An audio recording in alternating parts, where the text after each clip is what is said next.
ketika kemudian Allah menceritakan kepada Nabi Muhammad SAW, ya, Rasulullah Muhammad SAW, tentang kisah nabi-nabi terdahulu yang terjadi kepada utusan-utusannya terdahulu, maka jelas Allah mewahyukan dengan bahasa yang digunakan oleh Rasulullah. Itu yang perlu Anda pahami, terkecuali kitab terjemah. Kalau kitab terjemahan menerangkan dirinya sebagai terjemahan, seperti perkataan Rabuni, itu ada dalam kitab saudara. Yesus berkata kepada aku dalam bahasa Ibrani, itu terjemahan di dalam kitab saudara. Tetapi faktanya, kata Ibrani yang digunakan Yesus kepada Paulus itu mana? Bisa Anda tunjukkan? Tidak ada. Yang ada hanya terjemahan.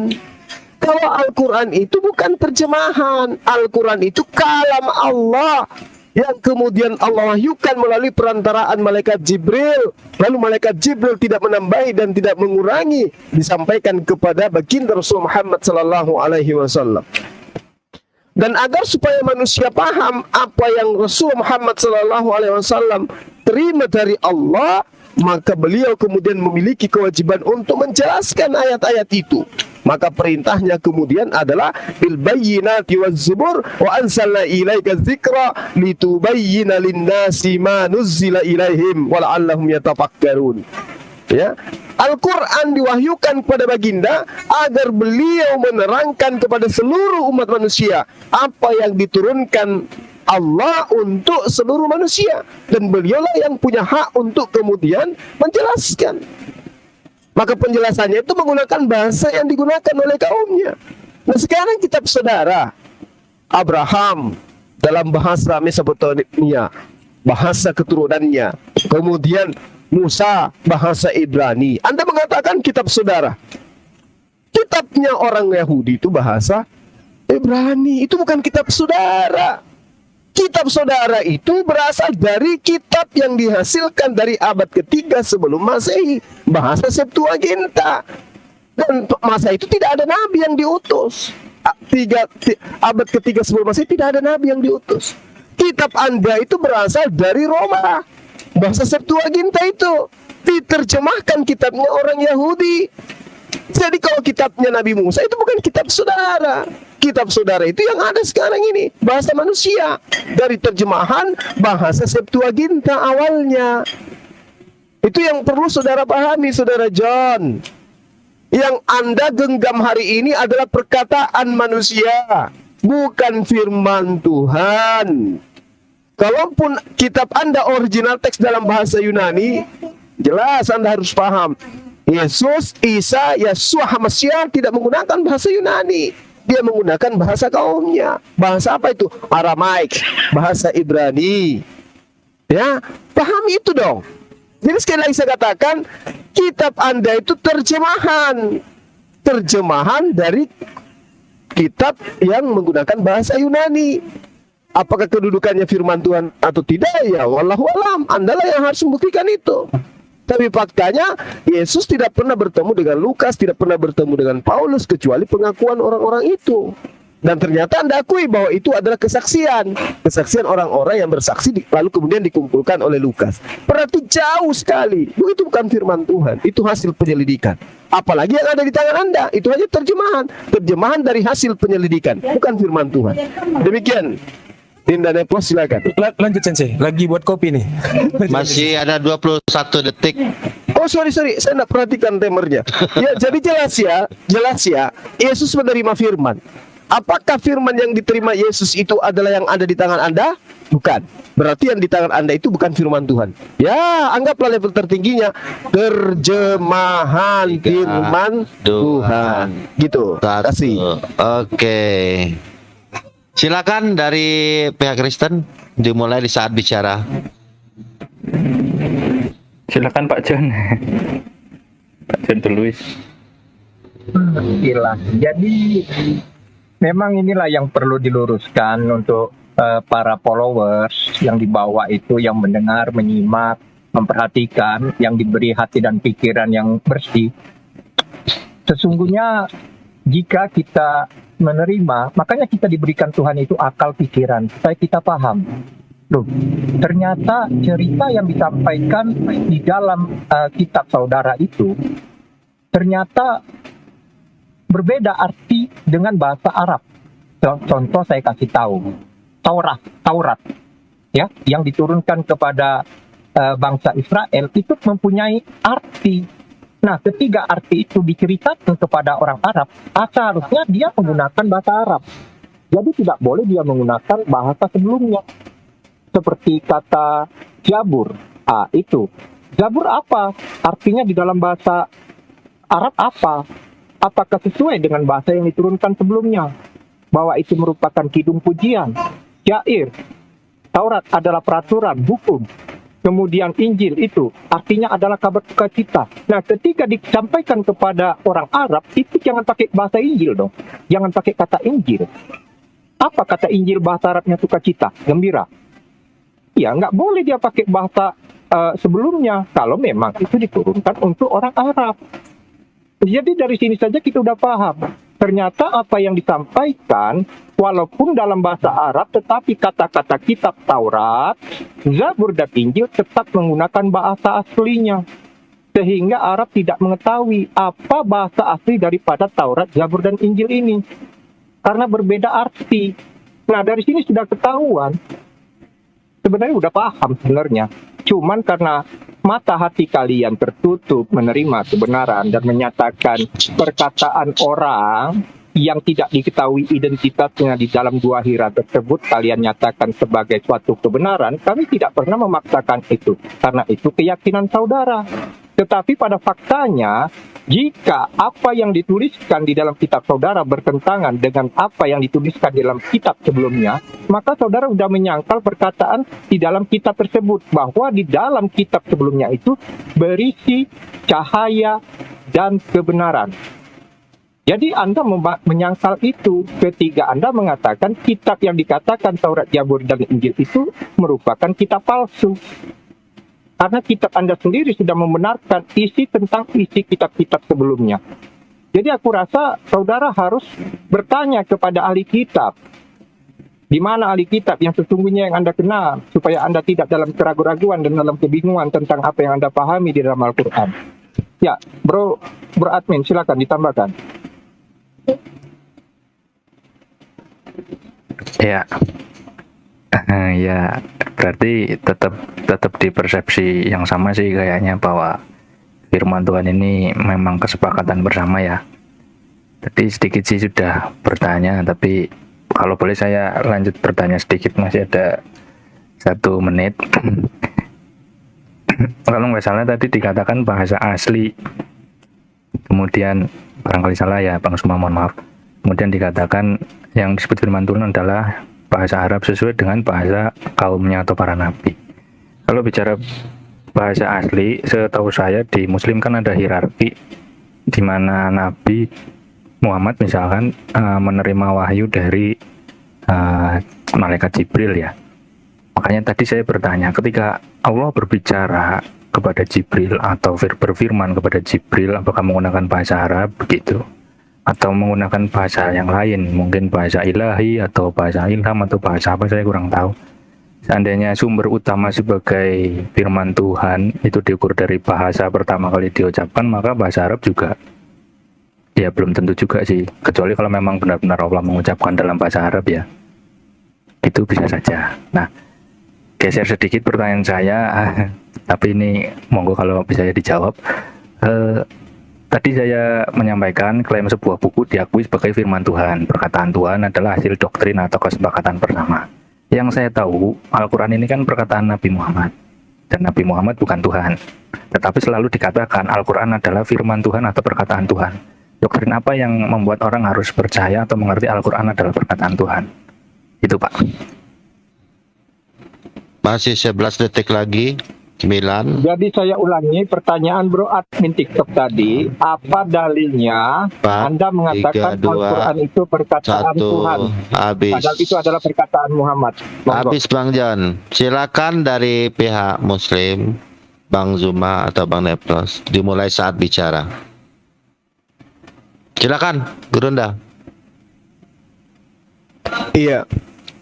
Jadi di dalam surah Al-Baqarah jelas dikatakan bahwasanya wahyu yang datang kepada baginda Rasulullah Muhammad SAW itu adalah firman Allah yang disampaikan melalui malaikat Jibril, yang di dalam Al-Quran dikatakan malaikat Jibril itu adalah Roh Kudus. Itu yang pertama yang saudara harus pahami. Yang kedua, perkataan Allah itu berbeda dengan perkataan Rasulullah.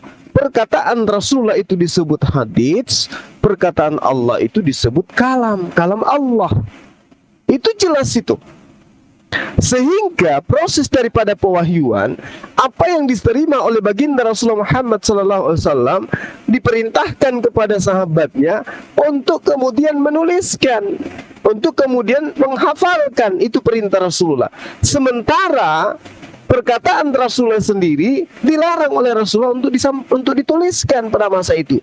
Sehingga hadits yang adalah perkataan Rasulullah itu nanti dirangkumkan ya pada saat abad kedua, barulah kemudian perkataan Rasulullah itu dituliskan, dirangkumkan, kemudian sebutlah hadits.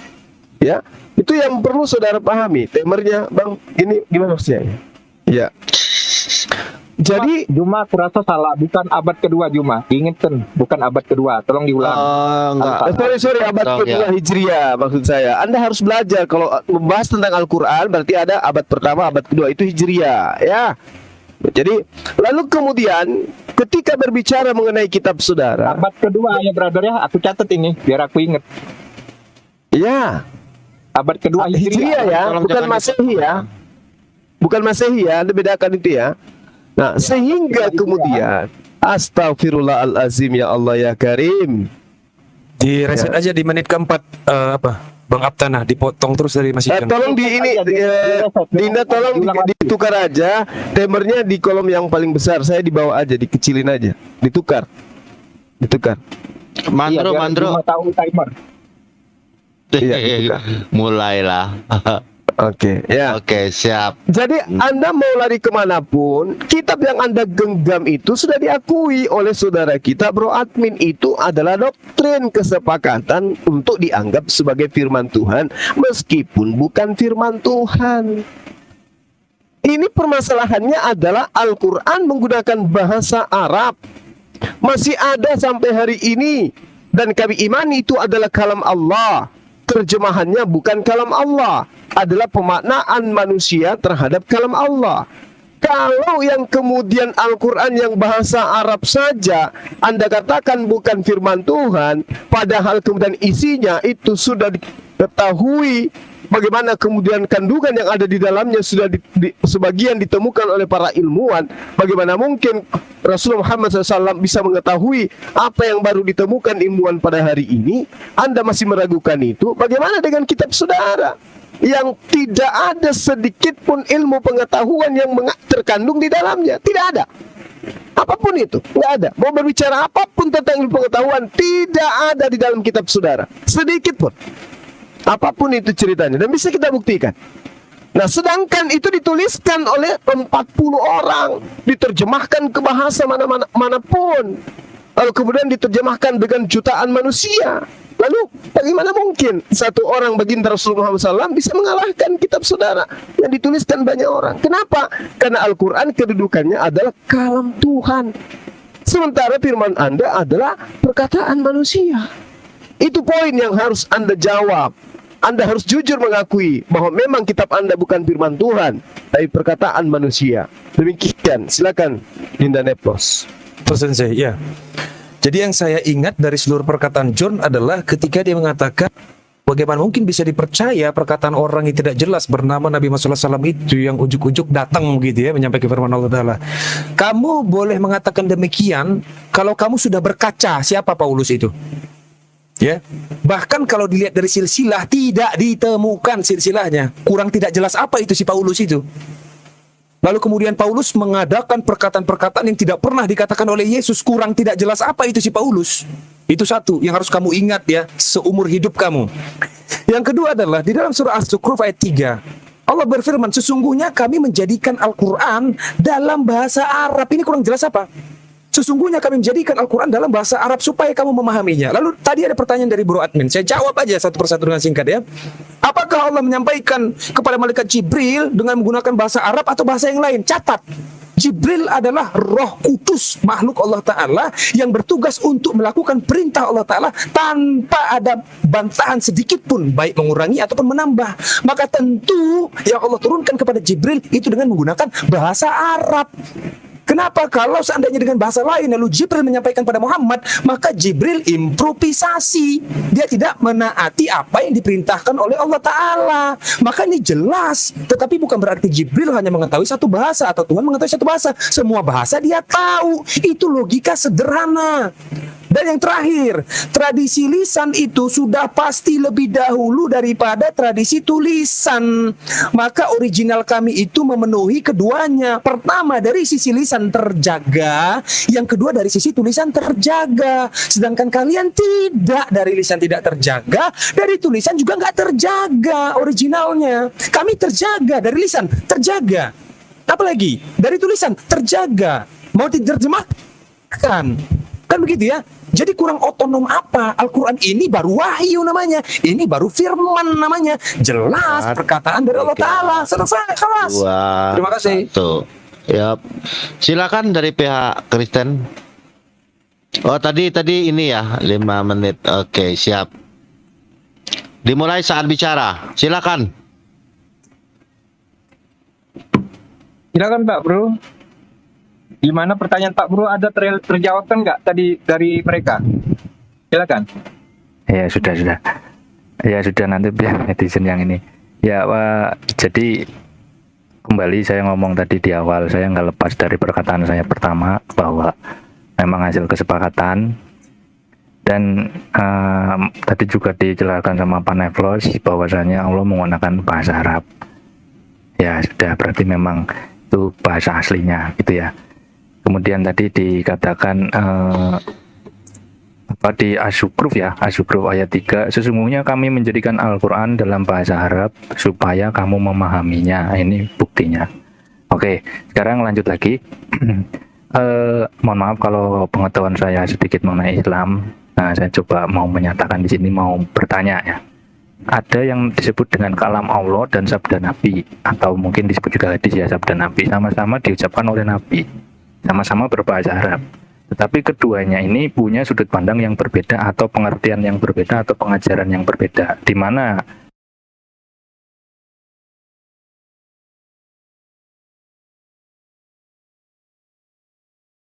yang satu disebut firman Tuhan, yang satu disebut perkataan Nabi.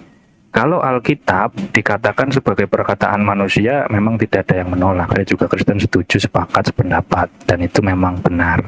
Yang saya mau tanyakan, bagaimana dengan kitab Pak Zuma sendiri misalkan, atau Pak Nefros mengenai Al-Quran ini?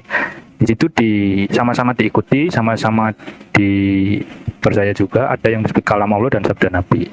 Apakah ini juga sama-sama bercampur dengan perkataan manusia atau tidak? Kira-kira bagaimana? Silakan. Atau Pak John silakan melanjutkan.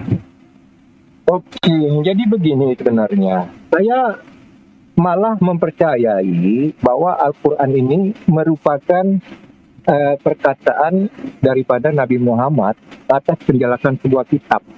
Karena di dalam Al-Quran itu dikatakan innaluhu laqaulu rasulin karim, yang diterjemahkan ke dalam bahasa Indonesia artinya sesungguhnya ia, dalam kurung Al-Quran, merupakan perkataan Rasul yang mulia, dalam kurung Nabi Muhammad. Jadi ayat ini berkoreksi dengan Fussilat 41 ayat 3, bahwa dikatakan kitab yang ayat-ayatnya dijelaskan bacaan dalam bahasa Arab untuk kaum yang mengetahui. Nah, artinya ayat Fussilat ini diturunkan menurut catatan di ayat nomor 3 merupakan sebuah kitab. Jadi bukan merupakan wahyu, tetapi merupakan sebuah kitab yang ayat-ayatnya, ini jelas, yang ayat-ayatnya dijelaskan bacaan dalam bahasa Arab. Artinya tulisan yang di sana sudah dalam bentuk bahasa Arab untuk kaum yang mengetahuinya. Jadi korelasinya sangat tepat bahwa memang kitab ini merupakan perkataan Nabi yang kemudian dihafalkan oleh para sahabatnya, yang selanjutnya setelah ada tragedi pembakaran pada waktu itu kemudian dibukukan dan dituliskan dalam sebuah kitab yang akhirnya sampai sekarang ini dipercayai sebagai salah satu bukti bahwa wahyu itu atau perkataan Nabi itu memang benar-benar ada dan diimani oleh para pengikutnya sampai detik ini. Jadi Al-Quran yang sekarang yang berupa buku dan tulisan itulah yang dipegang oleh mereka. Oleh karena Tuhan tidak ada memerintahkan untuk menjaga dan memeliharanya, sehingga mereka mengkhawatirkan ini akan hilang. Oleh karena itu mereka menghafalkan ayat-ayat ini. Karena kalau ayat-ayat ini dijaga oleh Tuhan itu sendiri, yakinlah tidak akan pernah satu lembar pun atau satu titik atau tulisan yang hilang dari ayat-ayat tersebut. Itu perkataan Tuhan itu pasti dan amin, kekal itu. Nah, jadi ketiga itu adalah perkataan manusia, ini bisa dirubah-rubah, brother. Nah, ini indikasinya ini untuk menjaga supaya tidak ada perubahan, maka disepakatilah untuk saling menghafalkan. Supaya jangan ada nanti penambahan-penambahan yang tidak sesuai dengan apa yang tercantum sebelumnya. Jadi aku rasa seperti itulah tujuan daripada penghafalan ini, dimaksudkan kepada umat manusia supaya mereka saling mengingatkan, saling menjaga, karena Tuhan tidak menjaganya. Sedangkan Alkitab itu sampai detik ini udah lebih dari 3.000 tahun. 4.000 tahun bahkan perjanjian lama 2, 1 habis. Kekal, aman dan terpelihara. Izin Sensei. Habis. Izin Sensei, silakan. sedikit saja Sensei. John, saya cuma Oke. mau nanya tadi, saya cuma mau nanya aja tadi, memastikan aja. John, tadi ada di surah apa dan ayat berapa yang dikatakan bahwa Al-Quran adalah perkataan Rasul, itu di mana itu? Al-Haqqah ayat 40. Ya ampun, memang lihai sekali lidah dia ini. Silakan Sensei, kita obrak-abrik ini dulu mulutnya ini. Oke, dimulai. Jadi, Saudara John, saya rasa Anda masih sehat dan masih bisa diselamatkan gitu ya. Anda mengatakan kitab Anda sudah 3.000 tahun. Cobalah buka kitab Anda itu coba. Coba buka kitab Anda, pelototin. Perjanjian lama. Saya bukan Injil. Saudaraku, Bang John. Ya, perjanjian lama itu manuskrip tertuanya nanti itu terkumpul semuanya di abad ke-16. Oke, perjanjian lama loh ya. Bukan kitabnya Nabi Musa. Perjanjian lama. Manuskrip tertuanya terkumpul yang ada terjemahannya sekarang itu di abad ke-16. Catat itu.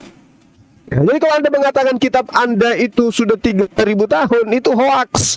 Kitab Anda lembaganya aja berdiri tahun 1954. Lebih dulu Indonesia merdeka. Makanya saya katakan, apakah terjemahan itu adalah firman Tuhan? Nah, sekarang Anda mencoba untuk menipu diri Anda sendiri. Anda mengatakan firman Tuhan sudah 3.000 tahun namanya. Maksudnya Anda, Tuhan pernah berfirman kepada Nabi Musa 3.000 tahun yang lalu. Tapi firmannya itu entah kemana. Yang ada di Anda itu bukan firman Tuhan yang datang kepada Nabi Musa. Hasil kesepakatan, itu doktrin untuk menganggap itu adalah firman Tuhan. Lalu kemudian nanti Dinda Nepos yang membahas Al-Haqqah ayat 60 ya. Ketika Anda mengatakan Rasul Muhammad sallallahu alaihi wasallam kemudian menerima wahyu, itu jelas Rasulullah menerima wahyu. Wahyunya disampaikan kepada muridnya, kepada sahabatnya. Nah, wahyu ini diperintahkan oleh Allah untuk disampaikan. Siapa yang punya tugas untuk menyampaikan? Rasulullah Muhammad sallallahu alaihi wasallam. Bagaimana dengan pernyataan Rasulullah? Jangan kau tuliskan apa yang berasal dariku, tapi tuliskan apa yang difirmankan Tuhan kepadaku. Sehingga perkataan-perkataan Rasulullah itu nanti dituliskan, dibukukan di abad kedua Hijriah. Ya, Al-Quran dituliskan dan dihafalkan pada saat Rasulullah kemudian menerima surah Al-Alaq, disampaikan kepada sahabatnya, dihafalkan dan dituliskan. Tidak ada masalah di sana. Kalau Anda tidak mengimaninya sebagai firman Allah, ya nggak apa-apa, nggak masalah. Karena itu tidak dipaksakan untuk Anda untuk mengimani. Yang pasti kaidahnya adalah Rasulullah menerima firman Tuhan dalam bahasa Arab sampai hari ini masih terjaga. Nah, kitab Anda, Yesus menerima firman Tuhan dalam bahasa apa? Mungkin saja bahasa Yunani, Ibrani, kemudian Aramaik, tapi firman itu mana? Tunjukkan kepada saya. Anda ada enggak? Tidak ada, yang ada terjemah. Berarti Anda sekarang beragama Kristen dengan menggunakan perkataan manusia, bukan firman Tuhan. Demikian sementara. Silakan Pak Neplos. Ya, Sensei. Ya, jadi gini ya. Pertama ya, lagi dan lagi ya John ya. Ada fakta yang harus kamu simpan di dalam hati dan jiwamu sampai kamu tewas. Fakta ya, bicara fakta bahwa bahasa Arab itu adalah bahasa yang paling kompleks sedunia, di mana jumlah kosakatanya 12,3 juta kosakata. Sehingga Al-Quran mudah dipahami. Kenapa? Karena bahasa Arab itu mengakomodir segala sesuatu yang diistilahkan. Catat itu sampai mati kamu.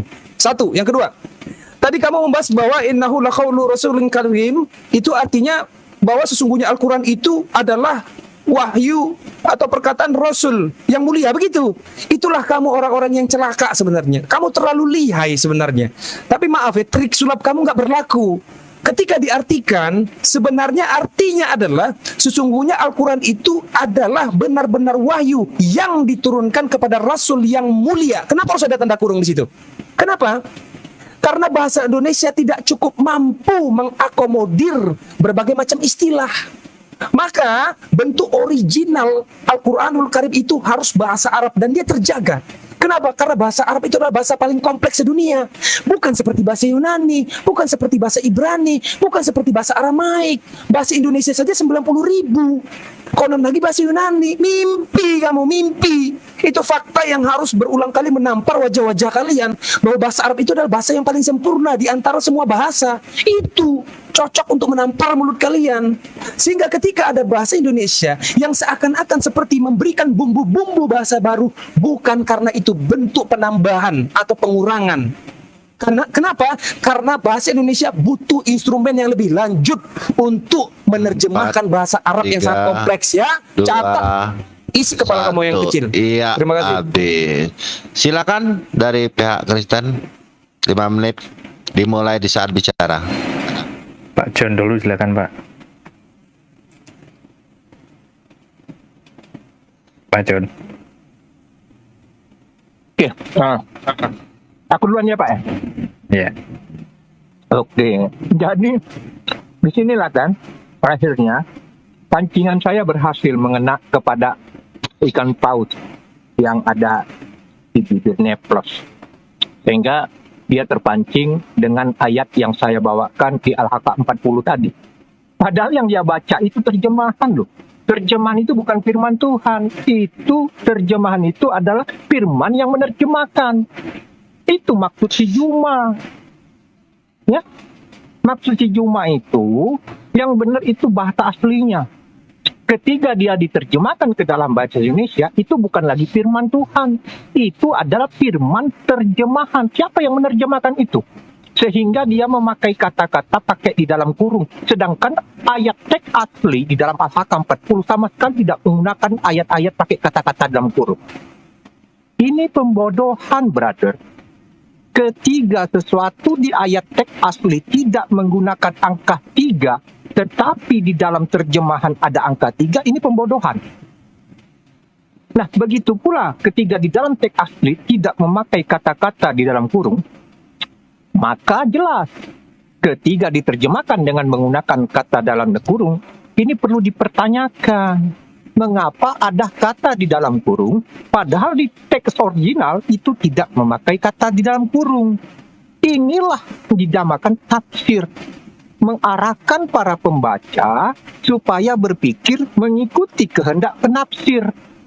Itu yang harus kita luruskan, brother. Tujuan daripada tafsir dengan memasukkan kata-kata di dalam kurung, itu bertujuan supaya para pembaca yang membaca ayat-ayat atau tulisan tersebut mengikuti kehendak daripada para penafsir tersebut.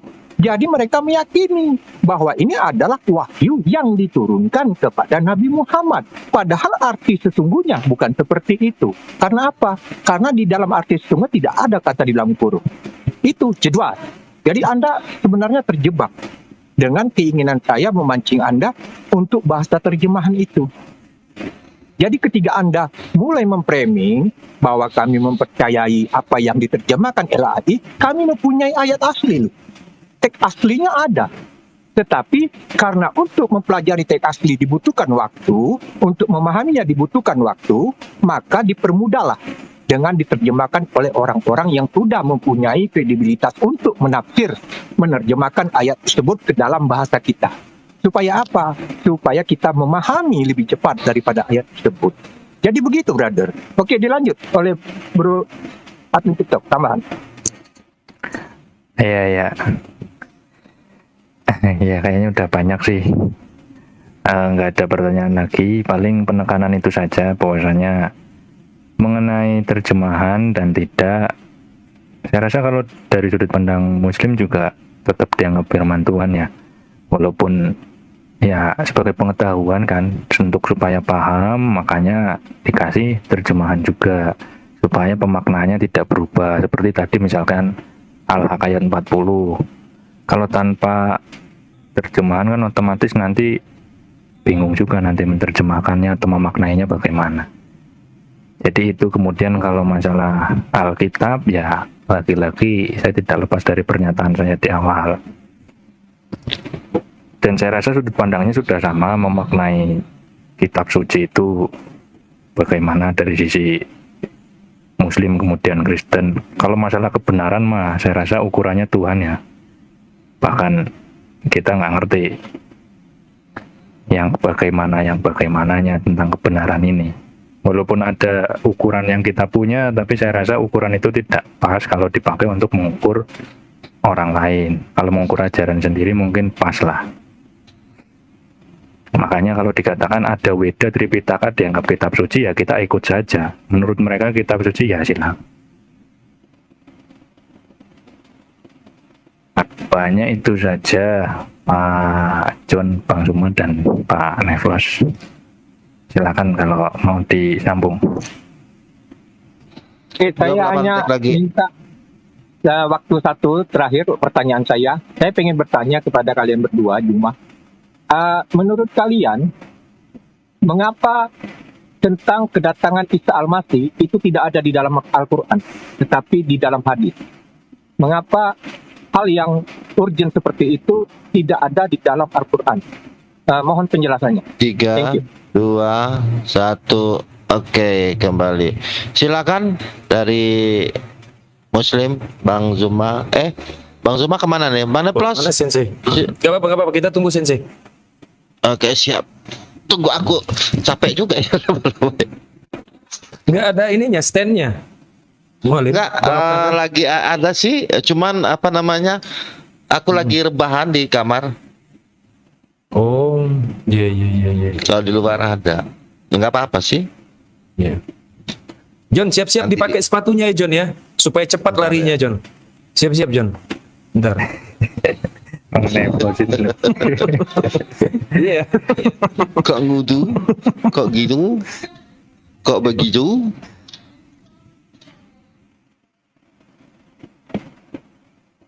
Mana Sensei ini udah ada? Masih udah ya? mental tadi, sinyal merah tadi kelihatan. Signalnya kayaknya. Sinyal merah kok kelihatan dari mana ya? Ini di gambarnya itu kan kelihatan ada garis-garis sinyal itu loh. Tadi di Bang Suma. Emangnya Mobile Legend ada garis-garisnya? Emang di sini kok nggak ada ya? Ada di sini ada, Bang. Garis merah-merah kecil. Hah? Kalau dia nggak ada ininya ada.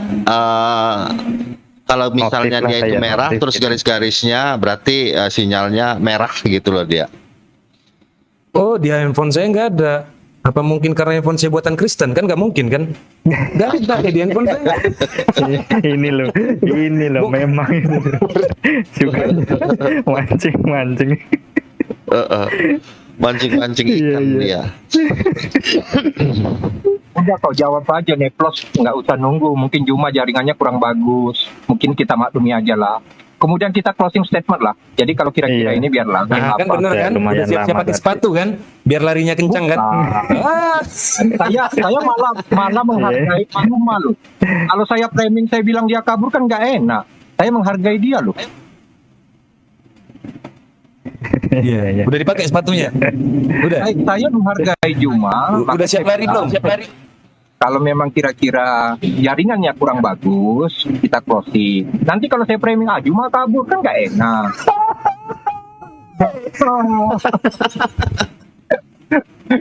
Makanya aku bilang, makanya kau closing aja, tidak apa-apa, tidak jadi masalah. Kita menghargai, kita berpikiran positif saja. Karena Juma tadi mengatakan dia di gunung, kemungkinan jaringannya kurang bagus, kita hargai. Jadi tidak perlu kita menunggu. Oke, itu. Oh, jangan, jangan. Malam ini kamu nggak bisa diselamatin, John. Mau menyebut nama Yesus jutaan kali juga nggak bisa Berarti kita diselamatin. tunggu. Artinya kita Silakan. menunggu. Udah di bawah, udah ada. Udah ada di bawah, udah ada. Ya udah. Kamu pegangi lutut kamu pegang sekarang. Iya. Apa, host? Ingat pertanyaan saya Yang tadi, Mandro. jangan lupa. Oh iya. Iya. Saya bukan Iya. ikan, ingatan saya bukan ingatan ikan kok, cuma 3 detik. Oh, enggak mungkin, Udah saya mustahil. jambak, udah saya jambak. Udah Siap, saya siap. jambak, Bang Neplos. Ntar ya, aku lagi membentuk sesuatu agar Mungkin ganti akun ini Bang Neplos. Siap, nggak apa-apa. Dia tunggu sensei. Kalau kita kan kami itu punya adab, John, punya adab. Banyak sekali oten-oten. Wah, yang histeris di bawah. Neplos jangan ngerocos kau.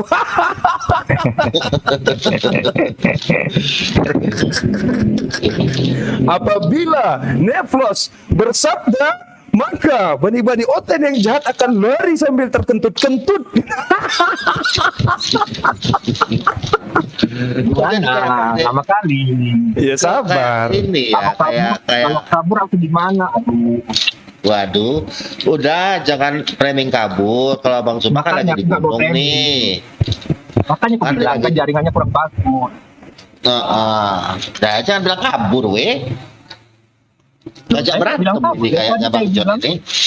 Juga saya bilang jaringannya kurang bagus. Cek dok. Ya. Sudah masuk. Suara saya kedengaran, Sensei. Bang? Aman, Sensei. Oke. Bagus. Oke. Mandro. Oke. Iya. Pertanyaan saya tadi tahu Juma tadi kan terakhir. Ingat? Nih ada Ya, kenapa, Bang? di santai. Kasih waktu bentar aja. Ya silakan. Kuranda cuma. Iya. Jadi terkait dengan Al-Qur'anul Karim, Allah menerangkan in huwa illa wahyu yuha. Itu sudah jelas itu. Ucapan Rasulullah itu tiada lain hanya wahyu yang diwahyukan. Berbicara mengenai wahyu itu berarti kalam Allah, perkataan Allah. Kemudian Al-Quran itu juga menjelaskan dirinya ketika disampaikan melalui surah Al-Baqarah ya atau surah An-Nahl, qul nazzalahu ruhul qudus min rabbika bil haqq. Jadi Al-Quran itu adalah perkataan Allah yang diwahyukan melalui Roh Kudus dari Allah. Ya, min rabbika bil haqq, dari Allah dengan benar. Itu sudah sangat jelas itu di dalam pemahaman kami sebagai umat Islam. Jadi tidak ada kemudian apa yang kami imani ini berasal dari diri Rasulullah Muhammad SAW. Qul man kana aduwwan li Jibril fa innahu nazzalahu ala qalbika bi idznillah. Yang diturunkan kemudian malaikat Jibril kepada baginda Rasulullah Muhammad SAW itu adalah wahyu dengan izin Allah. Jadi Rasulullah menerima wahyu yang disampaikan oleh malaikat Jibril itu adalah berasal dari Allah, biiznillah. Yang disampaikannya itu adalah perkataan Allah yang kemudian disampaikan melalui perantaraan malaikat Jibril atau dalam konsep iman kami adalah Roh Kudus. Selesai, final di sana. Artinya bahwasanya ketika kemudian Al-Quran itu datang dalam bentuk bahasa Arab, sampai hari ini kalam itu masih ada. Nah sekarang kitab saudara itu diwahyukan dalam bahasa apa? Mana bahasa itu?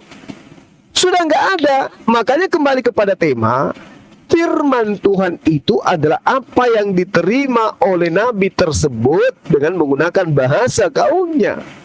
Nah, lalu kemudian yang ada di dalam kitab saudara itu adalah bahasa Indonesia, bukan lagi firman Tuhan, tapi tafsiran perkataan hadap kitab sebelumnya. Itu bukan firman Tuhan. Nah, mulai sekarang Anda coba mikir-mikirlah ya, bahwasanya apa yang Anda imani sebagai kitab firman Tuhan itu bukan firman Tuhan, tetapi perkataan manusia yang muatannya mungkin menerjemahkan dari sabda seorang nabi atau perkataan orang-orang yang dekat daripada nabi. Demikian sementara. Silakan Dinda Neplos. Siap, Senpai. Ya. Pemirsa, saya melihat sepertinya si John ini sudah menderita, jiwanya terkoyak-koyak saya lihat. Tadi si John bilang bahwa pancingannya kena ya. Tapi sayang dia mancing itu pakai benang sutra. Jangankan paus gitu. Plankton aja yang gigit sudah putus. Kamu ingat ya, wahai ikan, kalau memang kamu bukan ikan, harus kamu ingat perkataan saya. Kalau kamu bukan ikan, ingatan ikan itu cuma 3 detik. Bahasa Arab adalah bahasa yang paling sempurna di antara semua bahasa Arab, semua bahasa. Kenapa? Karena bahasa Arab mengakomodir segala sesuatu yang diistilahkan. Catat itu. Dan kamu ingat sampai tewas. Kan begitu. Boleh kita bicara terjemahan, boleh. Misalnya bahasa Hebrew diterjemahkan ke bahasa Indonesia, boleh. Yunani juga boleh. Asalkan terjemahan itu patuh dan tunduk terhadap kaidah-kaidah ilmu linguistik. Sudah ada standar yang menentukan itu. Kita tidak mempermasalahkan terjemahan. Yang kita permasalahkan adalah satu keterangan yang dibawa oleh orang yang tidak jelas, betul-betul tidak jelas, bernama Paulus, yang mana juga Yesus belum pernah mengatakan itu. Tidak pernah mengatakan itu. Begitu, itu namanya bukan menerjemahkan, tetapi menambah-nambahi perkataan. Itu bedanya, ya. Antara menerjemahkan, menafsirkan beda lagi, memaknai beda lagi. Tetapi yang dilakukan oleh Paulus itu bukan menerjemahkan, bukan menafsirkan, bukan memaknai, menambahi iya. Lalu diklaim itu adalah perkataan Tuhan berdasarkan apa? Hikmat Roh Kudus katanya. Bahaya sekali. Bagaimana dengan peristiwa musyawarah dan mufakat terbesar, yaitu konsili? Itu semuanya ngaku-ngaku dari roh. Tapi kok beda-beda semua? Ini akibat apa? Akibat improvisasi. Dari siapa? Dari orang-orang yang mengaku nabi. Yang mengaku rasul. Siapa salah satunya? Paulus. Nah ini penyebabnya. Ini disebabkan karena tidak punya narasi yang bersifat fundamental. Kalau Al-Quran jelas. Pertama lafal Arab, yang kedua lafaz Arab. Lalu kemudian diterjemahkan. Untuk supaya apa diterjemahkan? Supaya orang bisa memahami. Tetapi membaca Al-Quran itu tidak boleh hanya membaca terjemahan. 10, harus membaca 9, lafaznya juga. 8, harus melafalkan lafaz Arabnya juga. 7, 6, Oh iya. Cukup ya. Ya lain 5, kali mancing itu pakai benang yang kuat ya, jangan pakai benang sutra. 3, Ya, plankton aja putus 2, itu. 1. Silakan. Bang Aptana, Kelihatan silakan. nggak? Kelihatan, Bang. Biar aku nggak cek gitu. Oke. Jadi begini, brother, tolong pertanyaan saya tadi belum dijawab itu. Nepos tahu nggak pertanyaan saya tadi apa? Salah ya? Ya, terjemahan itu adalah firman Tuhan atau bukan? Aduh, inilah kalau memang otaknya warnanya kuning, jadi dia nggak paham apa yang saya pertanyakan tadi. Oh, Saya dusta. sudah mengingatkan Udah, dia, kalau loh. dusta udah tidur aja. Tidur kalau dusta. Host sama mediator moderator tadi ingat nggak apa yang saya tanyakan? Orang aku sibuk ini kok ngurusin Hah? dari tadi. Apa? Aku tadi lagi ngurus ini kan ke belakang, tak bilangnya minta waktu sama Makanya si saya host tadi gimana host? ingatkan. Neplos tadi berapa kali saya ingatkan, tolong pertanyaan saya. Iya kata dia. Tapi saya dengarkan dia ceramah itu tidak ada sama sekali menjawab apa yang saya tanya. Pertanyaan saya Yul, begini. kamu mempertanyakan terjemahan Bukan yang dianggap sebagai firman Tuhan, Yul. Begini Neplos, saya kasih kesempatan lagi sama kamu. sebelum Bro Admin TikTok berbicara nih, saya kasih tahu pertanyaan saya. Kenapa kisah tentang kedatangan Isa Al-Masih yang sangat urgent tidak ditulis di dalam Al-Quran? Jadi cerita tentang Isa Al-Masih akan datang di akhir mematahkan salib, membunuh babi, itu tidak ada di dalam Al-Quran. Itu yang saya pertanyakan. Tapi sebelum itu kau jawab, aku mau tanya Bro Admin. Silakan Bro Admin. Kak John, Tuyul, tadi kamu mempermasalahkan ketika saya menerjemahkan innahu laqaulu rasulin karim sampai ada yang typing di bawah, saya membacakan lafaz Arabnya. Lalu kamu bilang, "Wah, terjebak, dia memakan umpan saya." Iya, itu kau Terlalu tanggapi banyak tidak pertanyaan apa-apa. kamu. Cuman Diborong aja pertanyaan semua. saya yang terakhir tadi, tolong jawab ku bilang. Kalau kau mau menanggapi tentang innahu laqaulu rasulin karim, itu tanggapi nggak jadi masalah. Jadi yang saya tanya tadi, pertanyaan saya yang terakhir, mengapa tentang kedatangan Isa Al-Masih, membunuh babi, mematahkan salib dan lain-lain. Oke. tidak ada Dimulai dalam aja. Al-Quran. Apa, Mualim, Bang Aptana. Tapi saya Iya, oke. serahkan dulu waktu Oke. saya untuk Oke, ya. admin Dimulai TikTok. dari- Kalau ada pertanyaan, Dimulai- bentar, admin TikTok belum bicara. Saya kasih dulu kesempatan kepada Bro Admin kalau ada yang mau disampaikan. Kalau tidak, serahkan waktunya kepada Tuh. pihak Juma dan Nepros. Waktunya Monggo, 50 silakan Bro Admin. Tunggu. Tunggu sebentar Om. Aduh. Oke, silakan. Iya. Yang tapping di bawah. Ya, tadi mungkin saya ikuti coba pertanyaan Pak John tadi mengatakan bagaimana kisah yang sepertinya penting tetapi terdapat di hadis, justru terdapat di hadis bukan di Al-Quran, mungkin itu tadi maksudnya. Kemudian saya kalau boleh saya tak nambah sedikit, tadi sempat ingat tapi ini agak lupa, saya coba ingat lagi. Ya, jadi gini, yang saya mau bertanya ini mungkin Pak Neflos dan Bang Zuma, saya sebagai Kristen punya sudut pandang dalam mengukur Alkitab sebagai kitab suci atau saya nyatakan sebagai firman Tuhan. Yang saya mau tanyakan begini, bolehkah saya gunakan sudut pandang saya untuk mengukur Al-Quran? Itu aja, silakan. Gimana diulang? Iya. Gini Pak Neflos, kan saya punya sudut pandang ya, atau mungkin cara berpikir untuk mengukur dan menyatakan bahwa Alkitab itu adalah firman Tuhan atau perkataan Tuhan. Apakah boleh saya menggunakan ukuran saya sendiri seperti yang saya gunakan kepada Alkitab, kemudian saya gunakan untuk mengukur Al-Quran? Itu.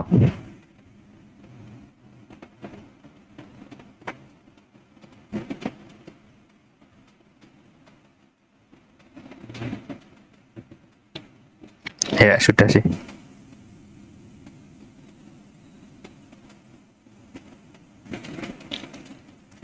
Silakan.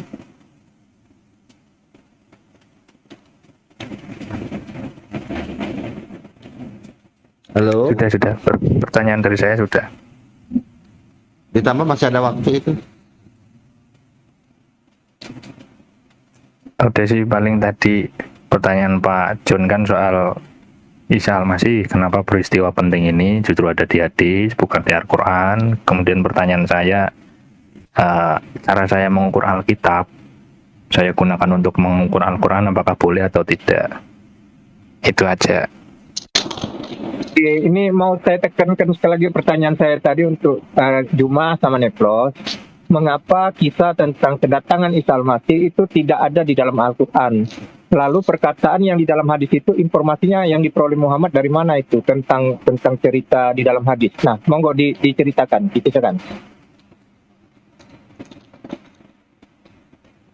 Silakan. Apa ini jadi reset? Iya, reset aja Pak.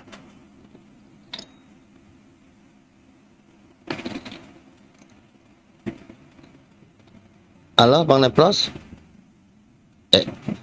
Burunda? Iya, halo. Halo? Halo. Ya.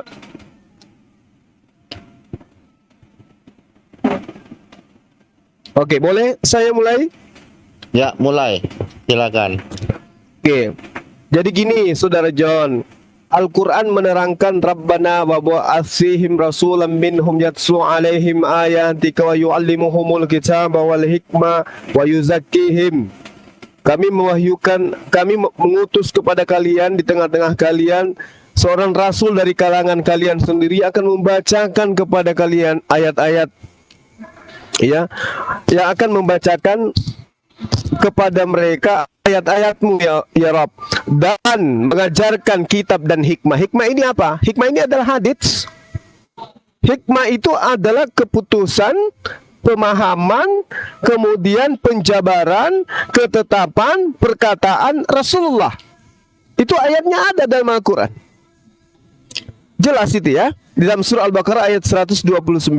Jadi Rasulullah memiliki kemudian kewenangan untuk menjabarkan Al-Quran. Itulah yang disebut hikmah, yang kemudian ditiru di dalam kitab saudara.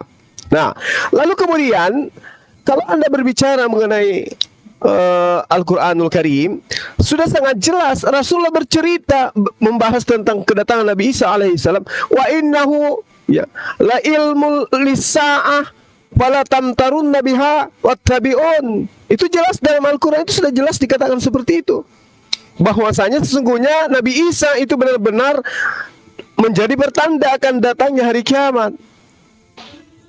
Itu yang perlu Anda pahami. Kemudian dalam Al-Quran Al-Karim surah An-Nisa ayat 159 dikatakan bahwasanya wa im min ahlil kitabi illa liyu'minun minan nabihi qablal mauti wa yaumal qiyamah yakunu alaihim syahida. Tidak ada seorang pun di antara ahli kitab kecuali akan beriman kepadanya menjelang kematiannya. Pada hari kiamat Nabi Isa akan menjadi saksi terhadap mereka.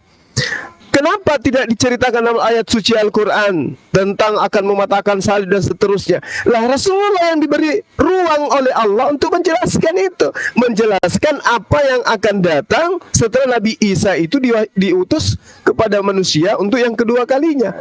Maka beliaulah yang kemudian menjelaskan. Makanya dalam Al-Quranul Karim surah An-Nahl yang saya bacakan tadi kepada saudara, di situ sangat jelas dikatakan bahwasanya beliau datang di atas muka bumi untuk kemudian menjelaskan apa yang terkandung di dalam ayat suci Al-Quranul Karim. Itu tadi saya sudah jelaskan loh, bahwa kedudukan Rasul adalah sebagai penjabar dari yang datang kepada Israel, kepada seluruh masyarakat, agar dipahami dengan baik. Itu ada di dalam surah An-Nahl ayat 44. Ya. Jelas ya, bahwasanya Rasulullah itu diutus untuk menerangkan apa yang kemudian diwahyukan kepadanya. Terkait dengan kedatangan Nabi Isa sudah dijelaskan tadi dalam Al-Quran yang saya jelaskan kepada saudara. Demikian, silakan Dinda Neplos. Oh Sensei, ya jadi John sebelum bertanya itu atau sebelum membuat satu klaim bahwa kedatangan Isa tidak diceritakan di dalam Al-Quran, tidak disampaikan dalam Al-Quran, itu kamu harus baca dulu lain kali ya. Kamu harus punya dasar dulu sehingga kamu mengatakan Al-Quran tidak menerangkan itu. Sudah jelas tadi diterangkan oleh Sensei ya, Az-Zukhruf ayat 61, An-Nisa ayat 159, dan nanti akan diperjelas lagi lewat hadis. Kenapa? Di situ ada kata kiamat. Kiamat itu bukan berarti akhirat, alam akhirat. Oh, bukan begitu. Idza waqatil waqi'ah, apabila hari kiamat itu tiba. La yusali waqatiha kadibah. Terjadinya kiamat tidak akan bisa disangkal ataupun didustakan. Khafidatur rafi'ah. Kejadian itu akan merendahkan satu golongan dan meninggikan golongan yang lain. Ini kiamat. Idza rujjatil ardu rajja wa bussatil jibalu bassa fakanat sahaban membassa. Apabila bumi goncangkan dahsyat-dahsyatnya dan gunung-gunung dihancur leburkan, maka jadilah ia debu yang berterbangan. Maka salah satu tanda hari kiamat adalah kedatangan Isa alaihissalam. Selesai sampai di situ. Saya mau menjawab pertanyaan dari Bro admin TikTok ya. Apakah boleh saya menggunakan pengukuran saya sendiri kan begitu ya untuk mengukur Alkitab atau Al-Qur'an? Ini mau mengukur dalam perspektif apa dulu? Kalau menafsirkan, kalau menerjemahkan, kalau memaknai, itu harus ada dasar. Maka kalau dasar fundamental kami tentu apabila ada suatu perkara seandainya perkara-perkara yang baru yang belum mungkin pernah ada di zaman baginda Nabi, maka itu pelimpahan wewenangnya akan diserahkan kepada para ulama. Ukurannya itu dia. Ada sanad, ada sandaran, ada wewenang yang memang jelas itu diwariskan oleh baginda Nabi SAW. Ya itu sudah menjadi aturan dia. Tapi kalau secara pribadi boleh juga, tetapi hanya di dalam kepala saja. Kalau dijadikan untuk dasar fundamental iman nggak boleh. Habis. Terima kasih. Silakan dari Pelten. Maaf, ya Kristen. Silakan Bang John atau Bang Admin. Pak John. Pak John tidur. Oke, dimulai. Oh ya, ya udah sih, mungkin dari saya juga kayaknya udah cukup. Tadi udah dijawab sama Pak Neflos bahwasanya mengukur atau memaknai untuk kepala sendiri boleh, ya udah nanti saya tak itu saya. Yang lain tidak boleh. Ya saya rasa udah dijawab. Mungkin begitu dari saya. Silakan Pak John kalau mau melanjutkan. Jadi ya, artinya begini, jika memang tadi yang dikatakan Zuma bahwa tentang kedatangan Isa Al-Masih untuk mematahkan salib dan lain sebagainya itu merupakan wahyu yang disampaikan kepada dia, berarti seharusnya wahyu ini masuk dalam kategori ayat-ayat Al-Quran atau wahyu dari Allah. Karena Muhammad mengetahui tentang kedatangan Isa Al-Masih yang untuk membunuh babi, mematahkan salib, itu merupakan wahyu dari Allah Subhanahu wa Ta'ala. Jadi bukan asumsi. Jadi tidak boleh sebenarnya diletakkan di dalam hadis hal yang urgent seperti itu. Karena katanya Juma tadi itu merupakan wahyu yang disampaikan oleh Tuhan kepada Muhammad, maka Muhammad mengetahui bahwa kedatangan Isa Al-Masih itu untuk mematahkan salib, membunuh babi dan sebagainya itu merupakan wahyu yang disampaikan. Seharusnya itu wahyu Tuhan ya. Seharusnya masuk di dalam kitab Al-Quran. Karena klasifikasinya itu bukan lagi perkataan Nabi Muhammad dalam arti pikiran dia atau apa yang dia lakukan. Karena semua yang berdasarkan dari wahyu yang disampaikan kepadanya itu harusnya di dalam Al-Quran semua. Nah, tentang Isa Al-Masih ini udah jelas. Tadi Juma udah mengatakan, ini adalah wahyu yang disampaikan, ilham yang disampaikan kepada Nabi Muhammad. Nah, ini merupakan perkataan dari Tuhan. Jadi bukan penafsiran dari Muhammad. Nah, ini harus dimasukkan sebenarnya ke dalam Al-Quran. Tidak boleh sebenarnya di dalam hadis. Karena itu sangat... karena hadis ini kan bisa dikatakan doib, sahih dan sebagainya. Tetapi kalau Al-Quran itu udah pasti sahih. Nah itu perbedaan ketika dikatakan hadis ini ada yang palsu, ada yang doib, ada yang ma'udu, ada yang sahih. Nah itu. Jadi intinya ketika Muhammad mengetahui bahwa Isa Al-Masih itu akan datang, kemudian saya sedikit kebingungan, kenapa dia membunuh babi? Kenapa dia mematahkan salib? Bukankah dia tinggal menyuruh orang saja, pemburu-pemburu terkenal ini untuk memburu-buru babi? Kemudian dia menyuruh tukang-tukang untuk mematahkan salib-salib. Mengapa mesti Isa Al-Masih sendiri yang turun tangan, datang dari langit sana hanya untuk pekerjaan-pekerjaan yang sekecil itu? Hal itu kan cukup dilakukan oleh manusia.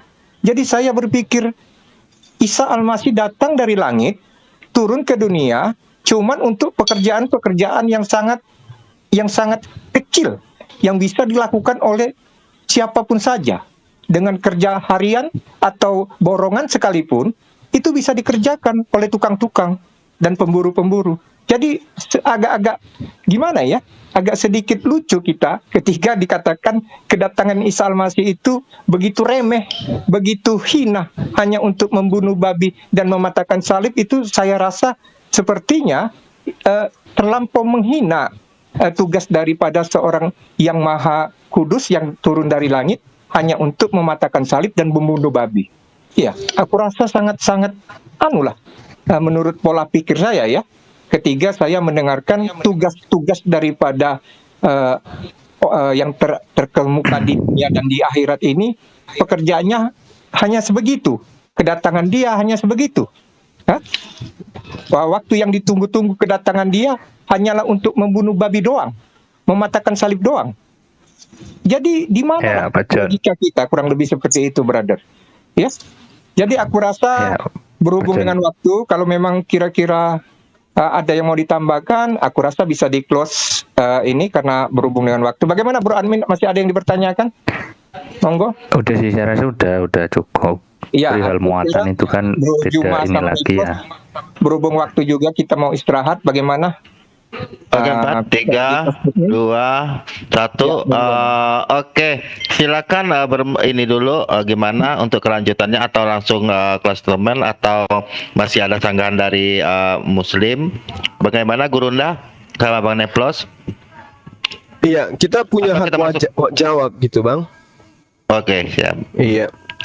Jadi terkait dengan keberadaan Rasulullah Muhammad SAW, kan saya sudah bacakan dalilnya. Rabbana wa ba'ath fihim rasulan minhum yatslu alaihim ayatika wa yu'allimuhumul kitaba wal hikmah wa yuzakkihim. Ya Tuhan kami, utuslah di tengah mereka seorang rasul dari kalangan mereka sendiri yang akan membacakan kepada mereka ayat-ayat-Mu dan mengajarkan kitab dan hikmah. Hikmah ini ketetapan perkataan Rasulullah. Itu hikmah yang berasal dari Rasul. Dialah yang kemudian menjelaskan apa yang datang kepadanya. Wahyu ilham yang datang kepadanya. Itu yang dikatakan hikmah. Hikmah itu ada keputusan. Jangankan kepada Rasulullah, kepada para ulama saja, umat Islam itu wajib hukumnya mentaati keputusan mereka. Atiullah wa atiur rasul wa ulil amri minkum. Apatah lagi hikmah yang datang kepada Rasulullah berupa hadits yang adalah merupakan ketetapan, perbuatan dan juga adalah perkataan beliau. Itu yang perlu saudara pahami. Lalu kenapa Anda bertanya, kenapa hanya datang mematahkan salib? Karena dengan salib inilah miliaran manusia akan menjadi penghuni neraka. Makanya dikatakan dalam Al-Quranul Karim bahwa tidak ada seorang ahli kitab pun yang ada pada masa itu kecuali beriman kepada baginda Isa alaihissalam. Makanya dikatakan seperti itu. Wa im min ahlil kitab illa la yu'minanna bihi. Ya, itu yang dijelaskan oleh Al-Quran, bahwa tidak ada seorang pun di antara ahli kitab kecuali beriman kepadanya. Kenapa dia beriman? Karena ternyata yang diterangkan Al-Quran itu tentang orang ini betul. Ternyata dia benar-benar hanya nabi, benar-benarnya rasul, bukan Tuhan. Sehingga ahli kitab pada masa itu ketika kedatangannya semua beriman. Semua beriman kepada Nabi Isa, berarti beriman kepada pengajaran Al-Quran yang mengajarkan oknum tersebut hanyalah nabi dan hanyalah rasul. Kenapa dia mematahkan salib? Maksudnya mematahkan konsep yang mengatakan dia itu adalah Tuhan yang datang bunuh diri di atas tiang salib. Itu yang dipatahkan sehingga semua ahli kitab beriman kepadanya, mendudukkan dia dalam perkara yang sebenarnya. Itu bukan hal sepele, Bung. Bayangkan aja tuh, miliaran manusia menuhankan dia hanya gara-gara salib. Padahal itu adalah ajaran Antioquia. Tidak pernah diajarkan oleh Yesus itu sendiri. Kalau tidak percaya, silakan Anda lihat di dalam Lukas 24 nomor 44 sampai nomor 46. Di situ adalah alat untuk mendeteksi kebenaran informasi tentang salib. Di situ dikatakan Yesus berkata, ada tertulis di Torah, di Mazmur dan kitab para nabi, aku akan mati dan bangkit pada hari ketiga di antara orang mati. Di mana di Torah tertulis itu? Di mana di Mazmur tertulis itu? Di mana di kitab para nabi tertulis itu? Tidak akan Anda temukan. Itu indikasi bahwa salib itu hoax. Mohon maaf saya harus mengatakan itu. Kemudian tentang babi. Kenapa orang masuk neraka karena babi? Karena babi itu adalah makanan yang paling enak. Makanya babi itu diindikasikan harus dibunuh semua. Sedangkan dalam kitab saudara, Yesus terbukti membunuh babi. Bayangkan 2000 babi dibunuh Yesus. 2000 ekor. Sekaligus dalam waktu sekejap. Menandakan itu sinyal bahwa apa yang diberitakan oleh Al-Quran itu adalah benar. Ya, itu yang perlu Anda pahami. Silakan Dina Plus. Iya, siap Sensei. Iya, jadi sebenarnya ini pertanyaan yang orang yang sudah ini ya mungkin ya, orang yang sudah tidak ada daya dan upaya lagi. Jadi begini ya, izin Sensei bahwa saya juga menambahkan kenapa harus salib? Karena salib dan babi ini adalah fitnah, salah satu fitnah terbesar yang kemudian bermuara kepada Isa alaihissalam atau Yesus Kristus, bahwa karena salib itu dia dianggap Tuhan dan karena dia disalib juga maka ada hukum kasih karunia, sehingga apa yang sudah diharamkan oleh Allah kalian halalkan itu. Nah, itu yang membuat dia merasa jijik sekali ya. Tetapi banyak sekali nanti hal-hal yang dia lakukan, bukan hanya babi dan salib, tetapi babi dan salib ini adalah fitnah terbesar kalian terhadap dia, maka dia hancurkan ini. Itu yang pertama. Yang kedua, kenapa harus Yesus yang membunuh babi? Kenapa enggak orang-orang lain yang disuruh? Ini pertanyaan yang paling konyol. Memangnya Yesus laba-laba, tangannya ada 8 begitu. Ya tentu dia akan perintahkan orang lain untuk memusnahkan babi di dunia ini supaya tidak kalian makan lagi. Dalam perspektif hukum disebut sebagai justice kolaborator. Justice kolaborator. Sama dengan Yesus itu sebenarnya justice kolaborator dari siapa? Dari Tuhan juga, begitu loh ya. Jadi memang dia yang membunuh babi, tetapi bukan tangannya juga yang harus melakukan pembunuhan kepada semua babi. Ya enggak lah, enggak seperti itulah. Logika Anda seperti logika kaum sudra, jangan seperti itulah. Mohon maaf ya saya bilang ya, seperti kaum sudra logikanya. Gitu. Coba dipertajam lagi. Jadi nanti kita debat ya, mudah-mudahan Anda sudah semakin bertumbuh ya. Oke, dari bagaimana dari pihak Kristen, apa masih lanjut atau kita masuk sesi TikTok? Kalau gimana? Gimana Bro Admin? Saya rasa udah Bang, karena saudara admin juga udah dari tadi mengakui bahwa itu hanya doktrin. Bahwa Ustadz untuk mana aja lah mengimani kalau gitu ya. terjemahan itu adalah firman Tuhan, itu hanya doktrin. Itu sudah diakui. Oke, Saya rasa sudah cukup closing gitu ya. statement terakhir itu tuh berapa menit? 5 tetap ya? Ya, jadi Dari masing-masing. terserah lah. Nanti closing Sensei, closing statementnya nanti Sensei penuhi aja 5 menit itu ya Sensei ya. Jangan Dinda, jangan. Saya udah ngantuk kali juga ini, mata aku berat. Jangan sampai saya salah narasi nanti. Kita bagi dua. Bagi dua. Oke. Ya, Silakan dulu dari pihak Kristen closing statement Ya, ya. Atau ya Bro Admin Mulai. silakan, nanti saya tutup aja lah.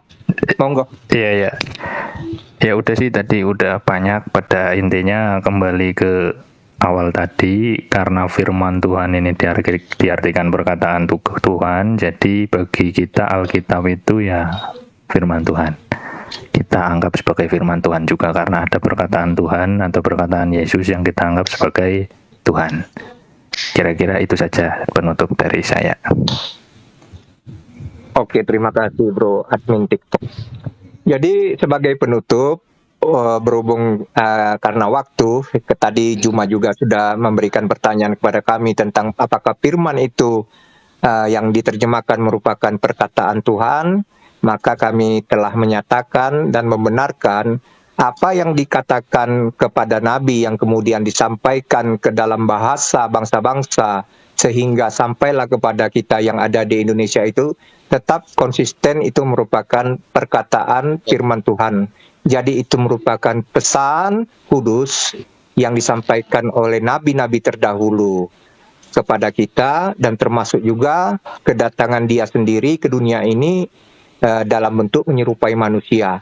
Jadi terima kasih untuk para follower yang di bawah juga yang mengingatkan. Saya sengaja menarasikan tadi ayat tentang kedatangan Isa Al-Masih itu ke dunia ini hanya untuk mematahkan babi atau pembunuh babi atau mematahkan salib itu. Sebenarnya itu pertanyaan itu untuk mengingatkan juga kepada kalian semua yang di bawah. Padahal sebenarnya hanya untuk mematahkan babi dan membunuh babi dan mematahkan salib itu adalah hal yang mudah bagi Tuhan. Jadi dia tidak perlu untuk menyuruh Isa Al-Masih datang ke dunia untuk menyelesaikan itu. Karena apa? Karena dia punya malaikat. Ya, dia tinggal menunjuk orang-orang di dunia ini untuk melakukan itu bisa. Tetapi yang bisa ditarik dari wacana ini untuk membuktikan kepada kalian, ketika Tuhan berkehendak, maka segala sesuatu itu akan terjadi. Artinya, ketika Tuhan ingin menyatakan dirinya dengan kehadirannya dalam bentuk seperti kita manusia ke dunia ini, jangan Anda bertanya mengapa, untuk apa. Karena apa? Karena dengan menerjemahkan pemahaman kita tentang kedatangan Dia yang dari langit, dari surga, di akhir zaman, hanya untuk membunuh babi, mematahkan salib, itu adalah hal yang mudah. Jadi sama. Kenapa Tuhan melakukan seperti itu? Mengapa Dia menyuruh Isa Al-Masih itu untuk melakukan hal itu? Itulah yang dimaksud di sini, supaya kita memahami ketika Tuhan itu berkehendak, maka semua manusia yang di bumi ini harus percaya dan meyakini atas keinginan Tuhan itu. Ketika Dia berkata, kun fayakun simsalabim, jadilah, maka jadilah apa yang dikehendakinya. Oleh karena itu, semoga saudaraku semuanya terbuka hatinya melihat kebenaran bahwa sesungguhnya Tuhan itu Maha Kuasa, tidak ada yang mustahil bagi Dia. Oleh karena itu kita serahkan semuanya hanya kepada Dia, seperti yang tertulis di dalam kitab Injil, kitab Bible, di Yohanes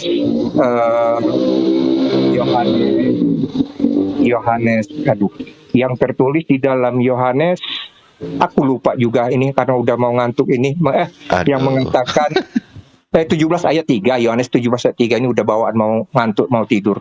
Bahwa hidup yang kekal itu mengenal satu-satunya Allah yang benar, dengan mengenal Yesus Kristus yang diutus untuk kita semua. Jadi Yesus Kristus itu diutus untuk Yang kita semua, Engkau Bapak, ya. utus.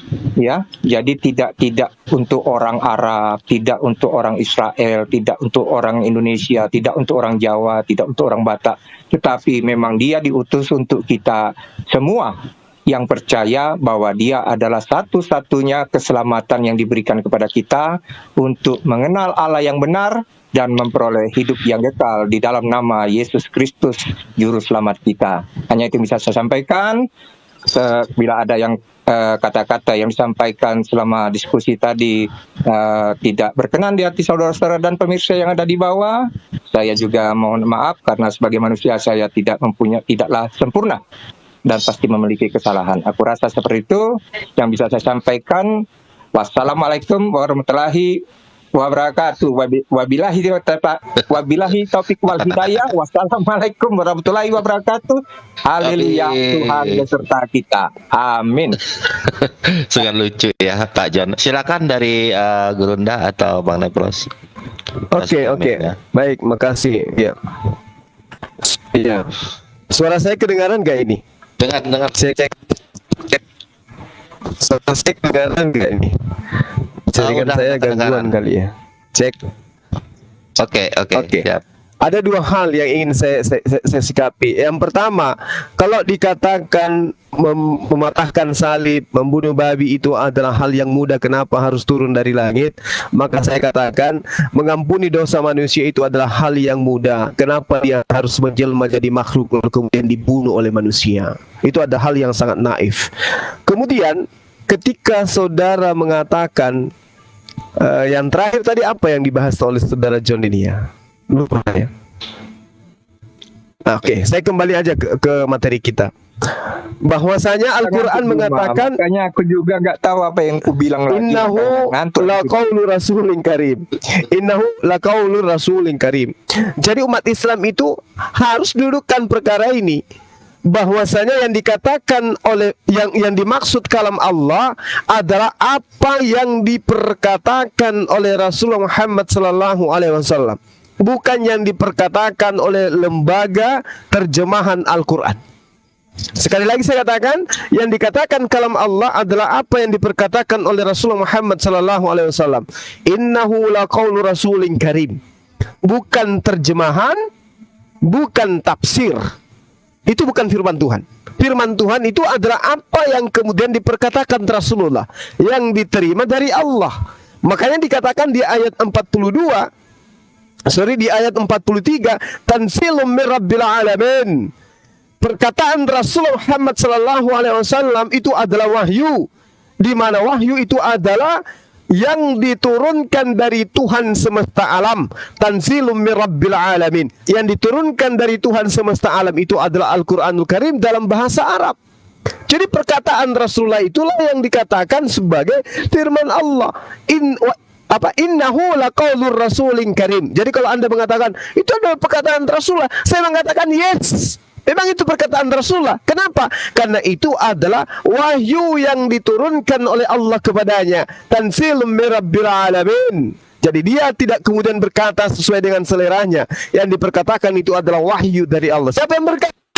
Rasulullah. Kalau Departemen Agama yang berkata, itu bukan firman Tuhan, itu terjemahan.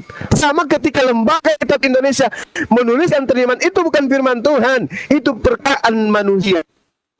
Kataan manusia itu adalah upaya manusia untuk memaknai firman Tuhan. Yang dikatakan firman Tuhan itu yang datang kepada Nabi Muhammad SAW, yang datang kepada Yesus atau Nabi Isa AS, yang datang kepada Daud, yang datang kepada Nabi Musa alaihissalam. Itu perkataan Tuhan, itu kalam Tuhan.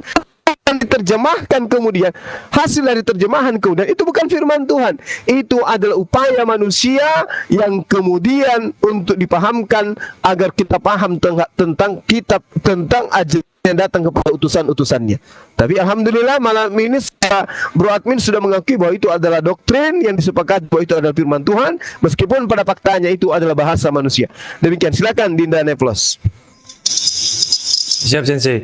Mudah-mudahan sabda dari Sensei Zuma dan sabda dari dari Neplos bisa menjadi renungan untuk John ya. Untuk John ya, bukan untuk Bro Admin, untuk John. Nah, kenapa Yesus harus turun repot-repot untuk mematahkan salib dan babi? Ya, kenapa? Karena Yesus sendiri berkata, berkata ya, yang pertama bahwa dia tidak dapat berbuat apa-apa. Yohanes 5:30, kalian buka teman-teman. Ini penegasan ini bahwa dia adalah seorang utusan yang harus melakukan apa yang diperintahkan oleh Allah Subhanahu wa taala. Aku tidak dapat berbuat apa-apa dari diriku sendiri. Aku menghakimi, itu penghakiman tuh, sesuai dengan apa yang aku dengar. Dan penghakimanku adil sebab aku tidak menuruti kehendakku sendiri, melainkan kehendak Dia yang mengutus aku. Maka Yesus nggak bisa berbuat apa-apa. Kenapa? Karena itu yang diperintahkan oleh Allah, itu yang diperintahkan oleh Bapa. Itu sebab Dia tidak bisa mengelak dari perintah itu. Maka mau tidak mau, suka tidak suka, Dia akan patahkan salib dan mementung khususnya kepala orang-orang yang menyembah dirinya. Dia pentungin satu persatu nanti itu. Bukan hanya pentungin. Orang-orang yang menyembah Dia bakal Dia pentung nanti kepalanya. Pasti itu ya. Jadi itu tujuan Dia datang. Ya, itu yang pertama. Yang kedua begini ya.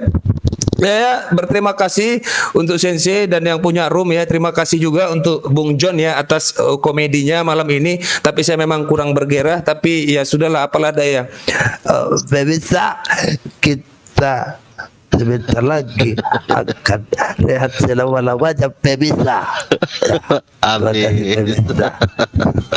Luar biasa ya tentang malam ini. Terima kasih buat semua. Oke, Bro Admin, terima kasih banyak ya atas waktunya, dan juga Bang John yang saya kasihi. Semoga dengan materi ini kita bisa renungkan. Adinda Neplos, makasih banyak. Sahabat Mantru dan sahabat-sahabat yang lain, terima kasih waktunya. Saya pamit tidur ya. karena di sini di Gunung Ngantuk itu ya. Terima kasih. Insyaallah besok pagi kita jumpa lagi teman-teman semua. Dan sekali lagi saya tutup dengan doa kafarah majelis. Subhanakallahumma wa bihamdi asyhadu an la ilaha illa anta astaghfiruka wa atubu ilaik. Salam tauhid, salam satu Tuhan, salam NKRI. Assalamualaikum warahmatullahi wabarakatuh. Waalaikumsalam. Sebentar Gurunda. Terima kasih ya buat semuanya, Bang Neplos, Bang Zuma, Bang John, sama Bang Admin. Kami dari grup IB, terutama hostnya Mandru, aku moderatornya dari Bang Mandru, mengucapkan sangat banyak-banyak terima kasih buat semuanya. Tolong selalu dukung kami ya dari IB, buat khususnya buat Bang Neplos sama Bang Zuma. Terima kasih buat semuanya. Kalau ada kata-kataku atau tingkah laku yang salah, mohon dimaafkan ya, karena kebenaran itu datang dari Allah dan kesalahan itu dari diriku sendiri. Itu saja. Terima kasih. Silakan buat host yang mau ngomong. Lanjut. Oke, terima kasih buat semuanya ya. Kalau lagi mau ngobrol-ngobrol silakan. Kalau lagi mau istirahat silakan. Aku turun Ya, aja lah, mungkin izin karena turun dulu. udah malam juga ya. Jadi untuk semuanya, salam satu Tuhan dalam nama Yesus Kristus. Salam. Ngadi-ngadi lu. John. Tetap aja dia, tetap ini dia ya, si John. Aku kan yang Marketing. Biasalah ilmu marketing. MLM. MLM. Salam satu Tuhan dalam nama Yesus Kristus. Salam. Ah, gitu dong. Kita Lanjut pasti lagunya sukses. ya. Kita pasti Oke. sukses dapat kapal pesiar. Ya, betul. MLM. Luar biasa. Iya. John, Aku izin turun Bang Nebulus, Bang Suma, kemudian host Oke. dan semuanya. Ya, terima kasih ya. Selamat malam.